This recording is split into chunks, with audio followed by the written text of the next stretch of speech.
Nesse domingo eu quero trazer as principais novidades e números e coisas que aconteceram com a B3. Pois é, ela entregou seu resultado nessa semana que passou do primeiro trimestre de 2020. Foi aí um resultado que eu considero bom, mas eu acho que o mercado estava esperando realmente isso por conta de todo o crescimento no número de CPFs que a gente teve. E é sobre isso que eu quero falar hoje. Claro que também sobre como ela tem lidado com todo esse período de crise, com essa grande volatilidade, com esse aumento no número de CPFs, também com alguns projetos que talvez eles estão trabalhando aí pensando no curto e médio prazo, mas de qualquer maneira, então, para você me acompanhar nessa resenha, vou pedir para você me acompanhar até o final do vídeo, deixar o seu like, que é muito importante para eu entender que esse conteúdo é relevante para você, e também se inscrever. Seja muito bem-vindo, muito bem-vinda, caso você ainda não seja inscrito ou inscrita aqui no canal. Então vamos começar do começo, gente, porque B3, eu já fiz um vídeo dela aqui no canal, acho que tem mais de 1 ano e meio, e tem muita coisa que aconteceu de lá pra cá, né? Eu acho que no primeiro vídeo que eu fiz dela, eu falei justamente sobre o crescimento do mercado de renda variável para a população brasileira. Hoje a gente tem um pouquinho mais de 1% que está investindo nesse mercado, ou seja, é muito pouco quando a gente compara com outros mercados mais maduros que muitas vezes tem mais de 50%, 60% da população investindo em bolsa de valores, quando a gente olha, por exemplo, para os Estados Unidos. Então, eu acho que o nosso mercado ainda tem muito a crescer. Eu falei isso há mais de 1 ano e eu continuo falando isso.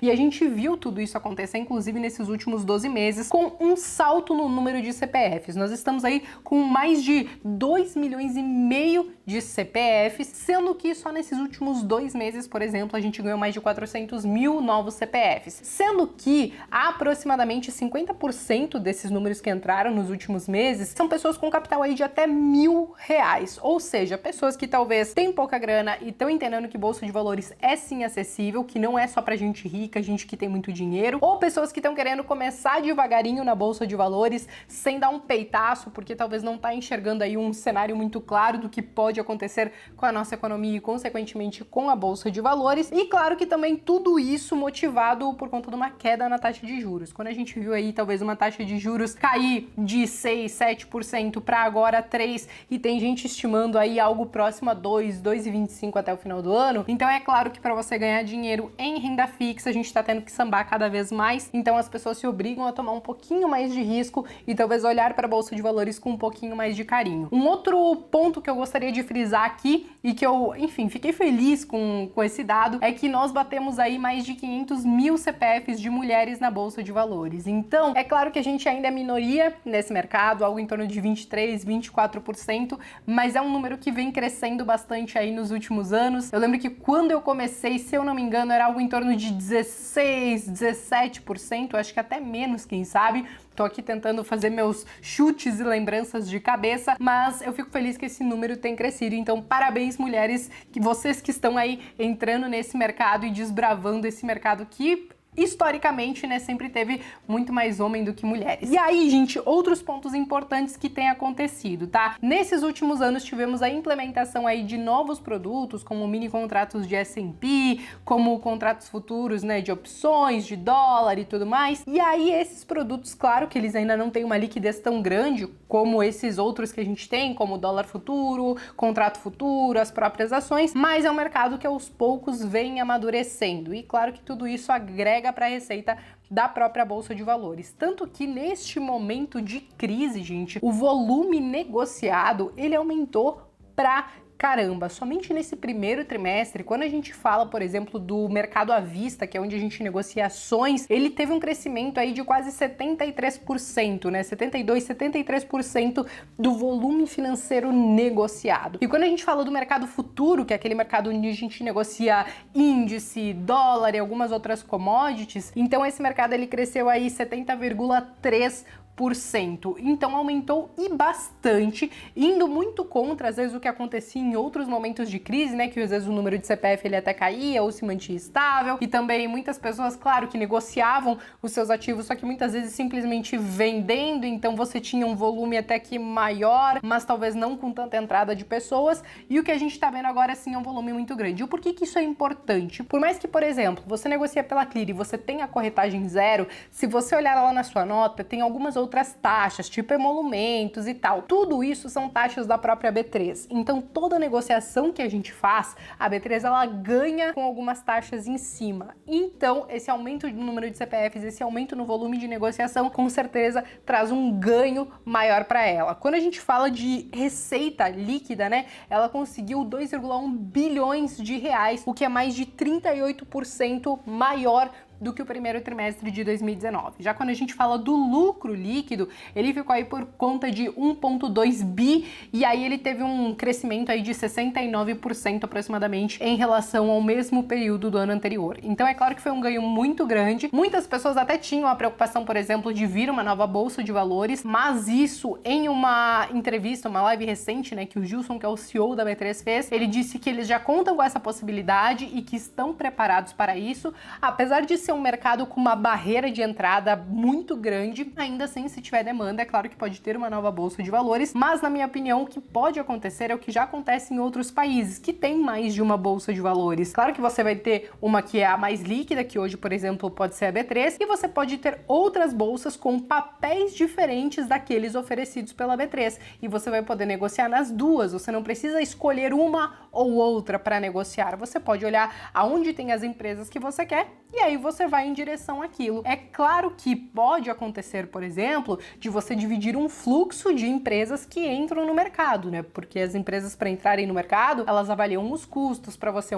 fazer um IPO, que não é nada barato, né? Muitas vezes aí tá na cifra de milhões de reais, né? Então elas avaliam o custo. Se a nova bolsa tiver talvez custos menores, claro que elas podem olhar com mais carinho para esta bolsa também. Mas eu acho que não é algo que a gente tá falando aí no curto prazo, talvez nem no médio prazo, mas vamos ficar de olho, né? Porque outras coisas que o próprio Gilson falou, inclusive nessa mesma live, foi justamente sobre algumas mudanças que a gente pode esperar para a Bolsa de Valores. Por quê? Tem as BDRs, que a gente sabe que hoje é basicamente para o investidor qualificado, né? Então, o investidor qualificado é aquele cara que tem mais de R$1 milhão ou que tem alguma certificação, por exemplo, pela APMEC, né? Então, como ele é pouco acessível, eles estão tentando tornar isso mais acessível, tirar essas exigências, então pode ser que todo mundo passe a ter acesso às BDRs, assim se expondo ao mercado americano através da nossa bolsa de valores e também trazendo muito mais liquidez para esse segmento, porque hoje quando você vai negociar esses títulos, muitas vezes, você até tem lá papéis que você gostaria de ter, mas tem pouca ordem na compra, pouca ordem na venda, com spreads muito grandes, então muitas vezes é difícil de você fazer bons negócios nesse mercado. Isso tende a mudar em breve, é algo realmente para esse curto prazo. Outra coisa que foi comentada é justamente a extensão do prazo de negociação diário, tá? Porque hoje a gente abre bolsas 9 e fecha bolsas 6. Então ele chegou a cogitar, não para agora, talvez nem para o ano que vem, isso pensando mais no médio e longo prazo, de esse prazo, né, esse horário de funcionamento da bolsa ser maior, não somente para atender quem não pode, por exemplo, acompanhar a bolsa de valores no horário comercial, mas também para os estrangeiros que investem na nossa bolsa de valores. Mas beleza, falamos aí dessas principais mudanças, vamos voltar para os números, né, gente? Por quê? Quando a gente fala das despesas dela, né, a gente falou que ela teve um lucro e tudo mais, as despesas, apesar deles terem investido bastante em tecnologia, também na parte predial, né, mobiliário da própria B3, que fica lá em São Paulo, eles tiveram um custo reduzido. As despesas reduziram em aproximadamente 10%, foi despesas aproximadas de 597 milhões de reais, sendo que, né, aproximadamente 50 milhões foi realmente para tecnologia,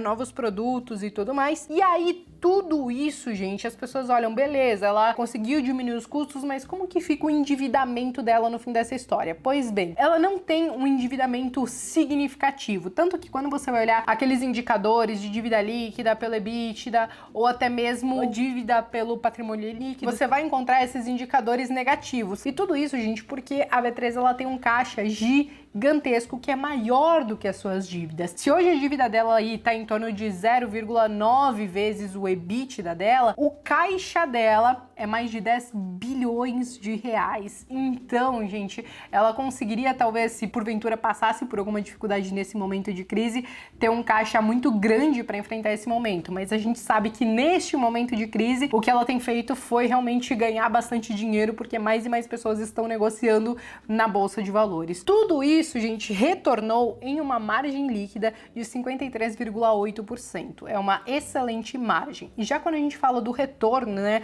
ou do ROI, que eu sempre trago para vocês, ficou algo em torno de 12,6%. Os dividendos, a gente teve dividendos que foram distribuídos aí em março e também em abril, referente ainda do ano passado, né, de juros sobre capital próprio, sobre os dividendos. E o dividend yield dela atual é algo em torno de 4,12%, acima da nossa Selic, e a gente, claro, que vai acompanhar cada vez mais de perto durante esse ano para saber se eles conseguem manter este yield, né, ou enfim, esse pagamento desses dividendos, né? E aí, beleza, gente, esses são os principais múltiplos que eu acho que eu queria trazer para vocês, mas também tem alguns pontos bem importantes que eu acho que a gente tem que acabar frisando, porque é claro que o coronavírus, ele acaba impactando todas as empresas, né? Seja na parte financeira, como a gente tem visto a maioria aí que tem entregue os seus resultados agora, principalmente nessa semana que passou, tivemos aí Petrobras, Suzano aí com show de horrores de prejuízos, é claro que cada uma com as suas justificativas, né? Mas, ainda assim, fugindo desse âmbito financeiro,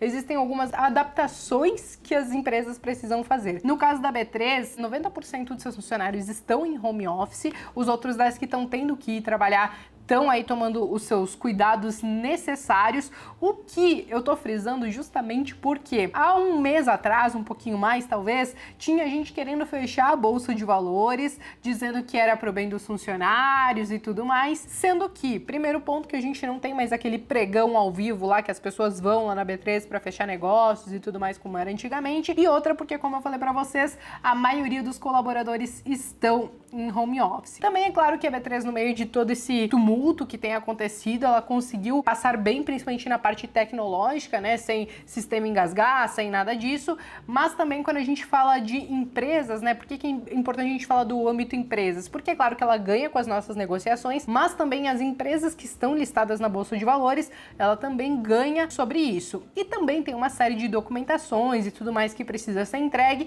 então nesse momento ela tá se adaptando a essa dificuldade, né, de muitas vezes você fazer uma assembleia, de você ter que fazer tudo de maneira online, virtual, então ela estendeu aí prazos para entrega de documentos que ela considerou aí que seria necessário para esse momento. E eu acho, gente, que esses agora sim eram realmente os principais pontos que eu queria passar de B3 para vocês neste domingo. Me contem se vocês investem ou investiriam nela. É claro que hoje a gente não fez aí uma análise em si da empresa como a gente costumava fazer até antes de começarem aí essas temporadas de balanços, mas eu realmente quis atualizar os principais dados dela e eu vou continuar fazendo isso, provavelmente agora até o final desse mês, até a metade de junho. Eu acho que ainda terão algumas empresas que vão entregar os seus resultados e que é importante a gente compartilhar com vocês. Claro que nós tivemos vários outros resultados, não somente B3, nós tivemos alguns resultados bem positivos, outros bem negativos. A gente teve JHSF, né, que todo mundo foi lá e deu parabéns para eles, porque olha, o resultado foi muito bom. O aeroporto lá deles com 100% dos hangares ocupados e tal, e aí quando a gente fala já de Suzano, foi lá um baita de um prejuízo, muita gente questionando o hedge que Suzano fez, então aí, né, as pessoas ficaram meio assim, poxa, eu queria investir em Suzano pensando no dólar, mas aí ela fez um hedge, entregou esse prejuízo, e agora e tal. E também teve Petrobras, né? Petrobras entregou resultados essa semana com um prejuízo recorde, vamos dizer assim, mas é claro que foi muito por conta do impairment, né? Que é aquela baixa que ela faz contábil por conta de algumas coisas, alguns ativos, né? Alguns prejuízos e tal, que ela não vai conseguir recuperar, né? De qualquer maneira, tem vários outros resultados que estão saindo, não sei se vocês estão acompanhando assim como eu, mas os principais eu vou tentando trazer aos poucos aqui no canal. Qualquer coisa, qualquer dúvida que vocês tiverem, podem escrever aqui nos comentários também. E eu acho que era isso, gente. Eu comentei no início do vídeo, dei lá o exemplo de como a B3 ganharia dinheiro na Bolsa de Valores, né? E eu acabei mencionando a Clear da corretagem zero. Então, se você quer negociar com corretagem zero, o link está aqui embaixo na descrição para vocês. E assim eu me despeço e eu espero vocês então no próximo vídeo.